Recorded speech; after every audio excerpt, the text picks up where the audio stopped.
What do we say? That damn Tina the Turner got hands. And you don't want no parts of it. I know I don't. Even up there in the sky, floating around on a cloud, I still don't want them hands.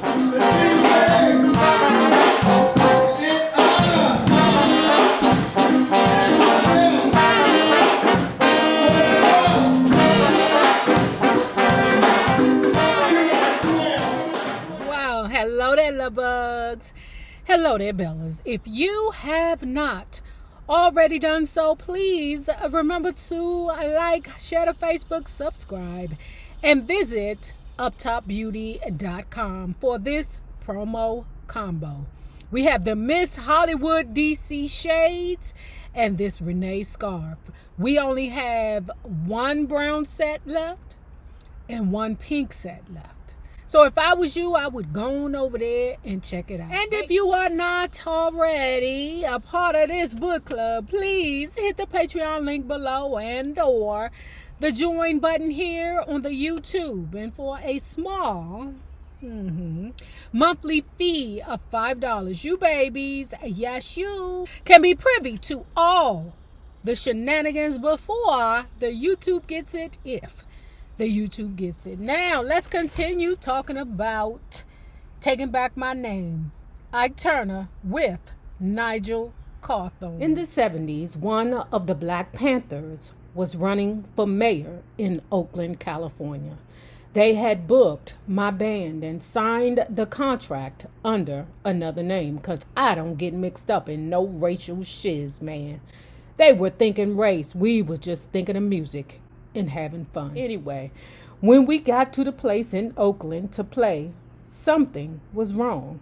I could just feel it. When we pulled up there at the curb, this guy called Fred Bargan, the engineer who used to work at my studio, said, "Man, this is a rough joint." They took my pocketbook when I first got here. Pocketbook. Well, I mean, this is the time of the hippies, child. So, you know, them hippies like to carry them purses so they can put their drugs in it. He was white, and Oakland is predominantly black. So I said, "I'm sorry. If you had any money in it, I'll give it back to you." In the dressing room, I was sitting there getting kind of worried about Rhonda, my secretary, going up there to get the money up front, where all the black folks who are Black Panther supporters, mind you, can see this white woman moving to the front to get the money. So I told Eddie Burks, my trombone player, Mike Johnson, the trumpet player, and Soko Richardson, my drummer, and someone else to go with her. But what the Panthers planned to do was to go into the dressing room while I was on stage and take the money from Rhonda. I felt it. Ooh. Normally, when we came off stage, because we'd be wet, we'd go back to the dressing room to dry off and settle down, cool out before we got dressed to leave. That night, I told Rhonda that when we came off stage, we were not going back to the dressing room. We'd go straight out the back door and get into the car and leave. I told the roadie to go pack up my shiz and put it in the car. So Tina and I went on stage and started to do the show. There was a 30-foot gap on either side of the bandstand where people could come up. The bandstand itself was 5 feet high with the dressing room door on the right-hand side, so I could see the top of the door. After a while, I heard the dressing room door go bam. I could see it opening from the stage. They were surprised because there wasn't anybody in there. They're mad now. I was worried about Rhonda going back there, so I told Jackie Clark, my guitar player, to make sure those guys had left the dressing room because I didn't want her in there with them. When Jackie went down the steps of the stage, they grabbed him and started beating him. I saw it and jumped down off the stage, and then they started to beat me. Then Tina jumped in. What do we say? That damn Tina the Turner got hands. And you don't want no parts of it. I know I don't. Rest her soul now, but even up there in the sky, floating around on a cloud, I still don't want them hands. Any woman that see two ninjas fighting or a bunch of ninjas fighting and she just dive in.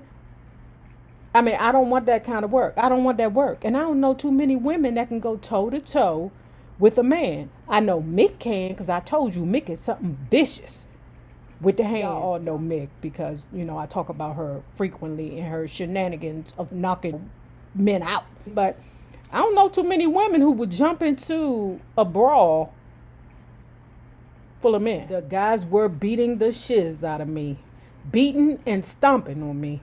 One of them had this big old metal coat stand. He picked it up and I saw him coming down on me.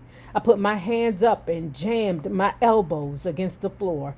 It came down and numbed both my arms. I had no feelings in my hands, so my arms is dead and I can't feel nothing. Even so, I tried to pull one of them down on me to give me some protection. I was flat on my back with them stomping and kicking on me from everywhere. When I did that, I gave one of them a chance to hit me right on the top of my head. He knocked me out, and they thought I was dead. When I regained consciousness, Warren Dorson, my bass player, was there. His shirt was tore off and his back was blue. And Tina, they'd snatched her wig off.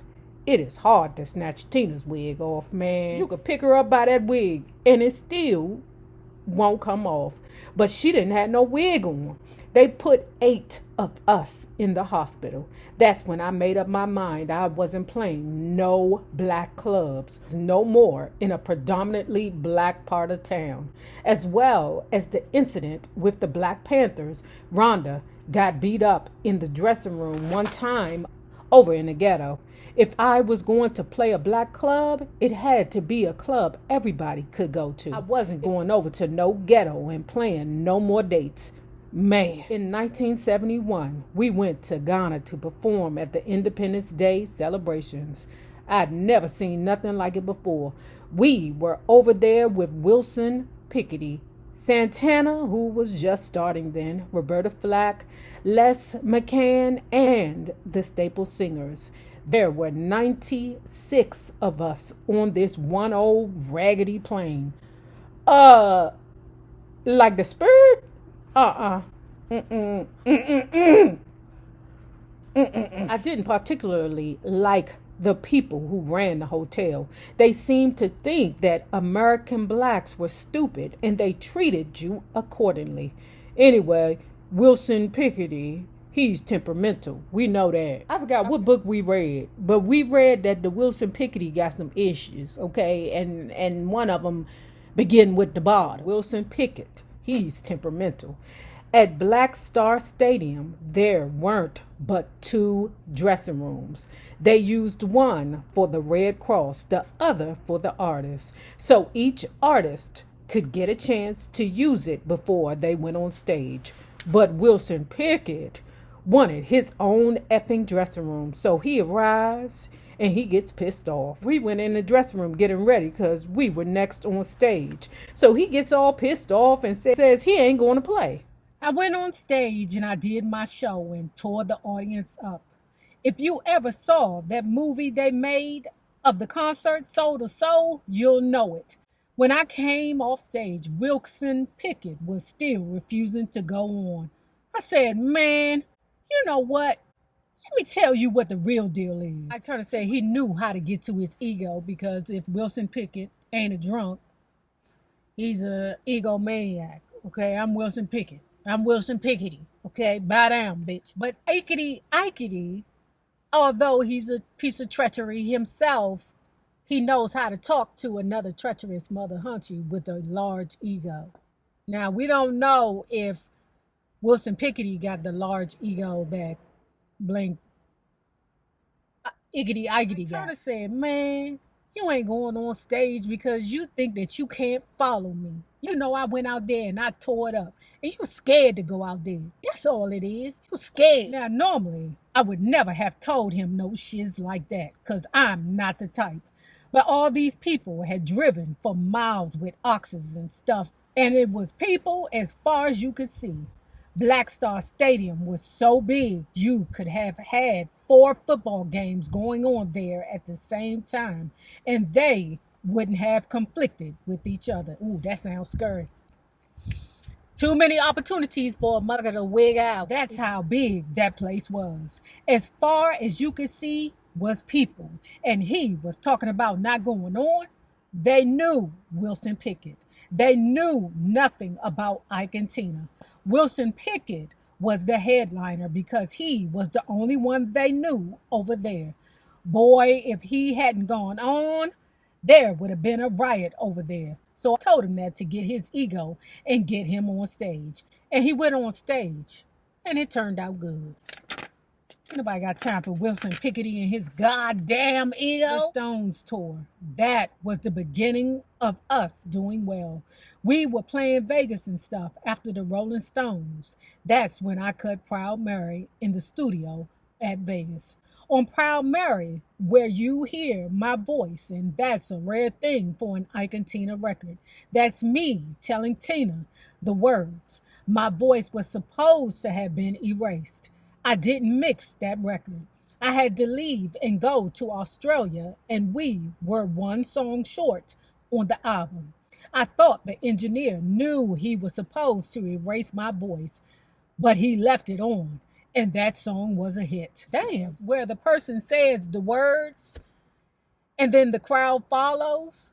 Stuff like that normally happens with gospel. I sing because I'm free. I sing because I'm free. His eyes on a sparrow.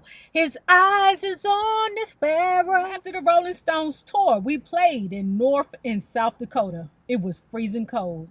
Tina and the Ikettes were out there throwing snowballs at each other and playing in the snow. When we got back to LA, Tina got sick. She never misses a show or got sick on stage, but this particular night we were playing in some club and she almost passed out. We know that's true because Tina had the baby on Thursday. Friday, whipped the bitch ass who was impersonating her and selling the Tina Turner Bastanka. And Saturday, she was on stage. Man, that's a tough cook. Esther Jones, one of the Ikettes, was one of the great dancers. She stayed in the Ikettes longer than anybody. We were at the climax of the show on the last song when Tina was taken ill, and Esther took her place, moving over to where Tina was supposed to be. It was the only time Tina ever failed to complete a show. Tina had pneumonia and tuberculosis. Then there was something else. She had a lymph node come up right by her collarbone, and then another big one came on the right-hand side of her neck. It got to be the size of an egg. Dr. Thomas, our doctor, said, Ike, you need to let me take that lymph node out of her neck. Lymph node, that's not a goiter. You don't call that damn thing a goiter? Dr. Thomas, our doctor, said, Ike, you need to let me take that lymph node out of her neck. There are 3 of them there. Then I can tell whether they are malignant or not. Meantime, I had booked 30 days with Fritz Rolf over in Europe. We were charging $240,000 and would be working 25 days out of the 30. We had fixed the dates, and he had sent me the $120,000 deposit. It was 2 weeks before we were due to go. The doctor wants to take this thing out, and I know Tina is not going to be well enough to go. So I am thinking about waiting until we come back.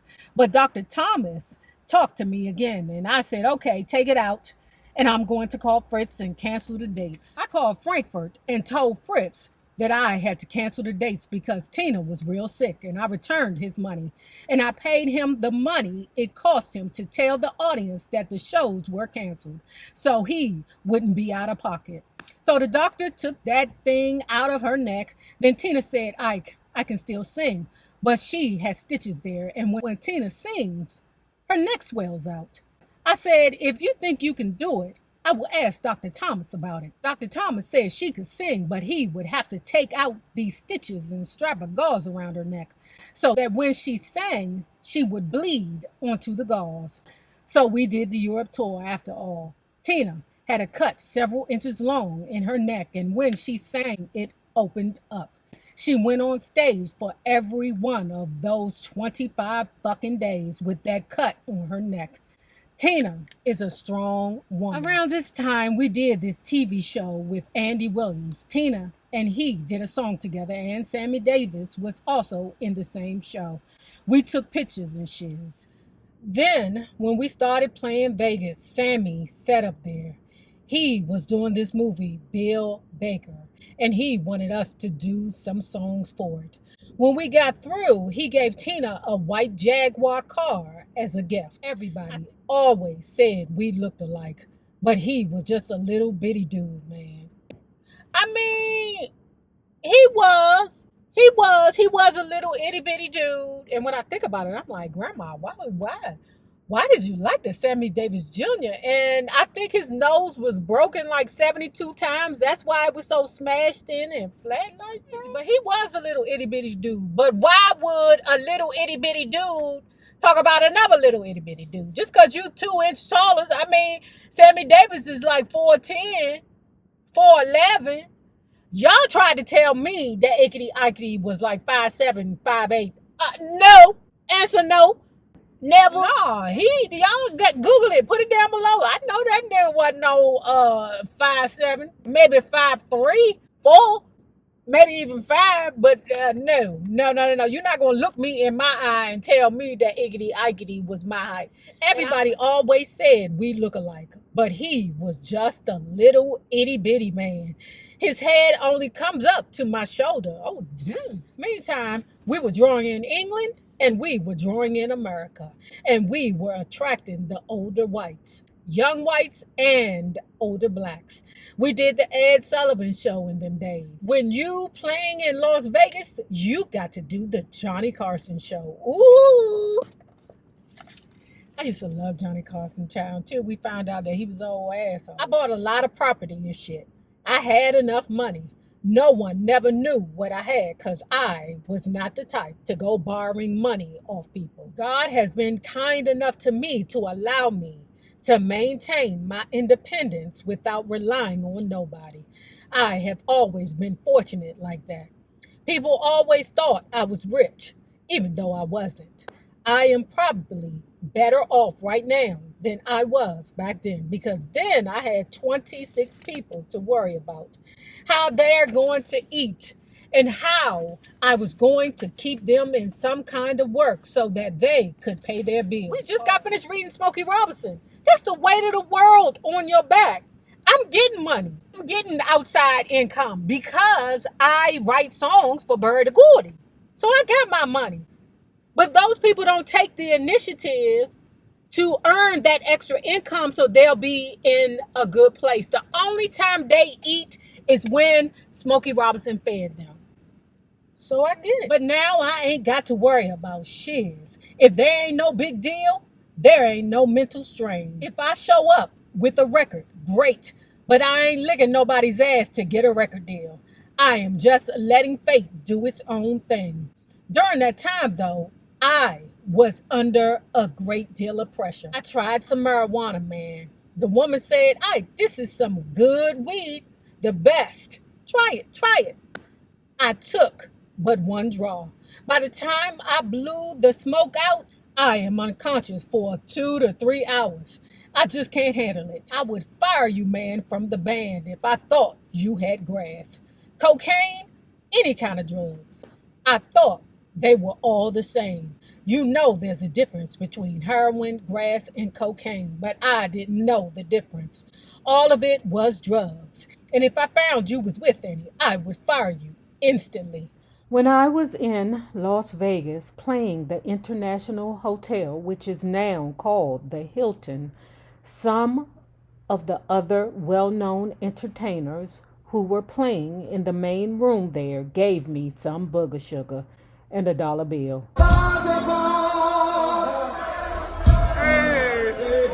Hollywood.